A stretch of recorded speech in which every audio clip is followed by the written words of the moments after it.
Hi guys, welcome to my week 28 post VSG update. How are you? I hope you're doing well. I am here with some very good news today. So, I will tell you, I had vertical sleeve gastrectomy on October 20th, 2016 in Morristown, New Jersey. But I'm from New Orleans. Somebody asked me that, and I forgot that I hadn't mentioned that in a while. Yes, I'm from New Orleans. I moved to New Jersey a couple years ago. My starting weight day of surgery was 265. I'm 5'8". I'm 30 years old.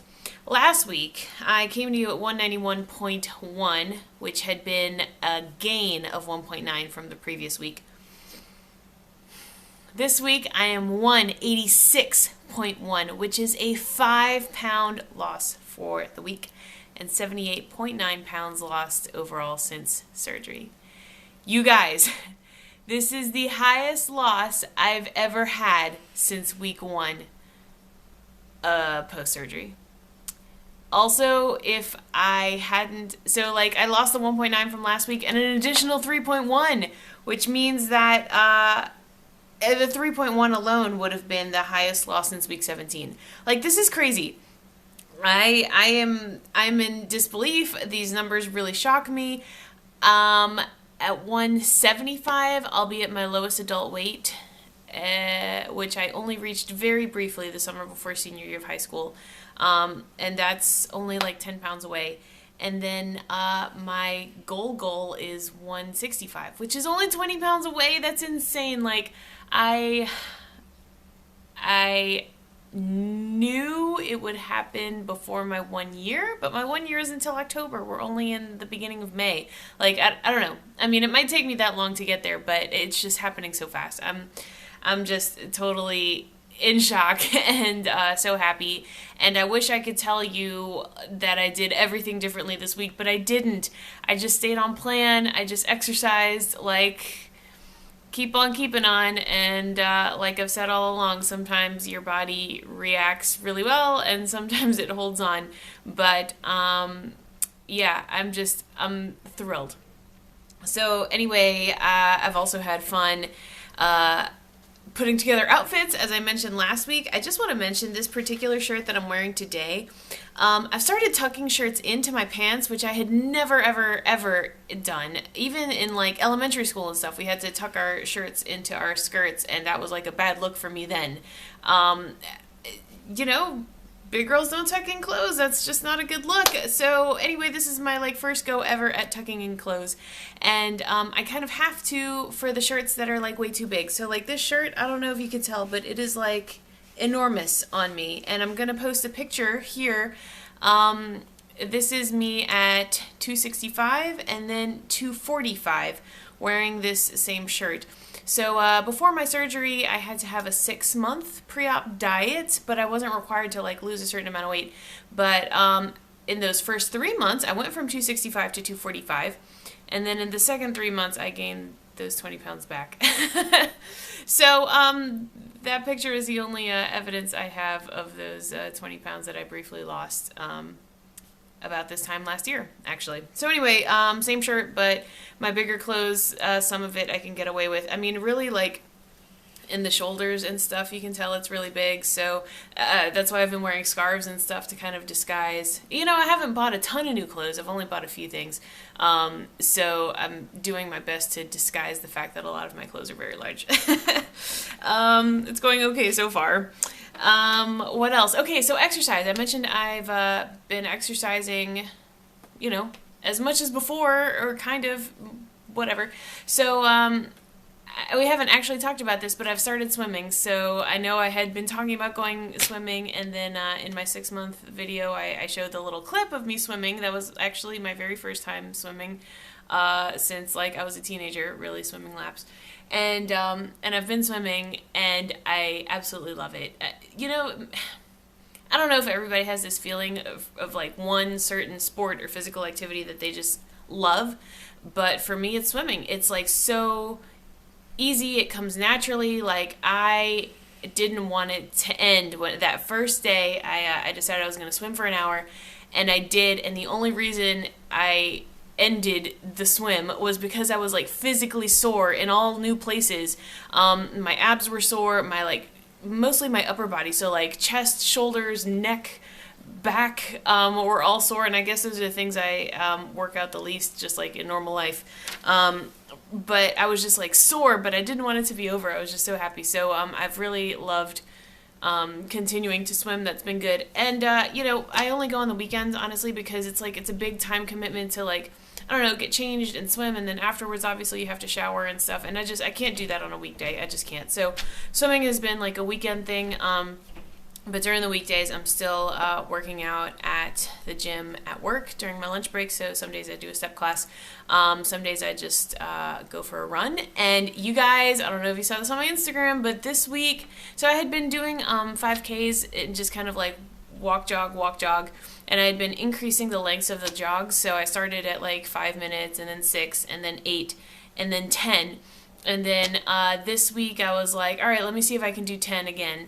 And I got to 10, and I was like, all right, let me see if I can do 12. And then a new song had just started, and I was like, all right, let me see if I can get to 15. And from there, let me see if I can do 20. And then from there, I was like, I'm basically almost done this 5K. Let me just keep going. And I did. And I ended up running 27 minutes straight. Like, I feel like that's not me. Like, this isn't the same person, body situation happening. I'm just like, I have never been a runner. I have never enjoyed running. I feel like there have been times in my life when I have been very physically fit, when I was teaching aerobics 5 to 8 times a week, when I was swimming competitively. I have always hated running, and I still get kind of bored. Like, I don't love it, but it's kind of easy now, which I never, ever thought I would say. So I'm just like completely blown away. So I only did that once. That was a couple days ago. I'm going to see if I can continue to do it, and I'm going to try to do it over and over again, and then eventually increase my length. So eventually maybe a 10K, and go from there. I have mentioned before that I want to do a triathlon someday. I guess I'm going to start training for that after my 1 year, maybe after I reach goal. That's always been kind of like a pie in the sky kind of dream. And just the other day, I allowed myself to start researching it a little bit. And there is a half triathlon Ironman that happens in New Orleans in October. So if I go in October of 2018, that will be a year after my surgery. I think that would be like a really incredible gift to myself to be able to do an Ironman. They're called like Ironman 70 or something like that. So it's like, I can't remember, like a 1 mile swim and maybe like 80-mile bike ride and then a half marathon run all in one day, which sounds insane. But anyway, long-term goal. That's October of 2018 goal. So we'll see. And really, this week I feel like I've had a shift in perspective. I've really just been thinking about the long term. I think about how I'm going to keep living this lifestyle for many decades to come, and it has to be in a way that's good and healthy and sustainable and not extreme and not wacky and not horribly depriving, So I want to be really fit and healthy, like those old ladies that still swim, I want that to be me. So I feel like this week I've really experienced a shift in goals, because my number on the scale weight goal is kind of close. I'm already like kind of over that. Like, I know I'm going to get there soon, and that's okay, and that's fine, and whatever. But that's my short-term goal, but I'm looking at the long-term, and my long-term is to, I guess, number-wise, stay around 160, 165, but to be, like, physically active all the time, to be able to be physically active all the time. That's the thing that's crazy to me, that, like, okay, maybe I hadn't run in a week, but I can just go run, or maybe I hadn't swam in a week, but I can just go swim and not like die. So I want that to always be the case in my life. I want to always be able to have the option to be very physically active. So that's my shift in perspective, my my new goal, I guess. I also mentioned that I was going to Chicago last weekend. I went. I had a great time. It was really great to see so many old friends, many of whom said, "Wow, you've lost weight," or like, "Wow, you look great," and then like moved on and didn't dwell on it. So that was a good experience. Unfortunately, the weather was awful. It was like in the mid-30s and super rainy and super windy. So we didn't get to go out and do all the touristy things. But I've been to Chicago 1,000 times, so no big deal. But we did do a ton of walking, so I stayed active. And, I was able to eat pretty well, make good choices at restaurants, and still feel like I was having fancy or unusual meals and not feel deprived or restricted of a good culinary experience. So I stuck to like grilled meats and a lot of seafood. We went to a burger place that didn't do like lettuce wrap burgers, but instead they had grilled avocados stuffed with like ground chicken and onions and mushrooms and peppers and stuff like that. So that was really good. So that to me was a big mental hurdle too, to be able to like go on a fun, nice vacation to a place that I know has like great culinary options and be able to like partake in all that. I mean, I'm a foodie at heart and I always will be. And it's nice to be able to know that I can do that. So this weekend I'm going to a birthday party. Next weekend I'm going home to New Orleans. The weekend after that is WLSFA. So I feel like I'm going to have to keep making good choices, which might be difficult for the next couple of weekends. But I feel well prepared, and I feel like, each time you cross that hurdle, the next one seems not that bad. So, so having a good time food-wise in Chicago really, really helped for that.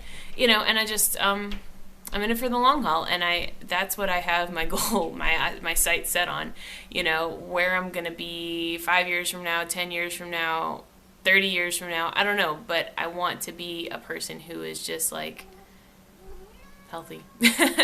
Speaking of the long haul challenge, another month is down, and I want to show you how many miles I've done. In fact, April has been my best month so far, so that's good. And to reach 1,000 miles this year, I now have to average only 2.7 miles per day, so I still continue to think about that every day. Thank you so much to Ange from Lost Ange Found and Jess from Watch Kitty Shrink, who have started this long haul challenge. The idea is to walk or jog or swim or bike or whatever 1,000 or 1,500 miles in the year of 2017. So my goal is 1,000 miles, and I am on track. So yeah, I feel really good this week, obviously because I lost 5 pounds, but also because I feel like I'm in a good, sustainable place. I feel like I have, for now, a good relationship with my body and with my level of activity and with what I'm eating.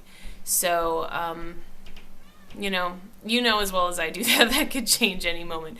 But for now I'm feeling good. So thanks so much for watching. I love chatting with you guys in the comments. Hopefully I will see you all soon at WLSFA. If not, I will talk with you soon here on my channel. Okay, bye.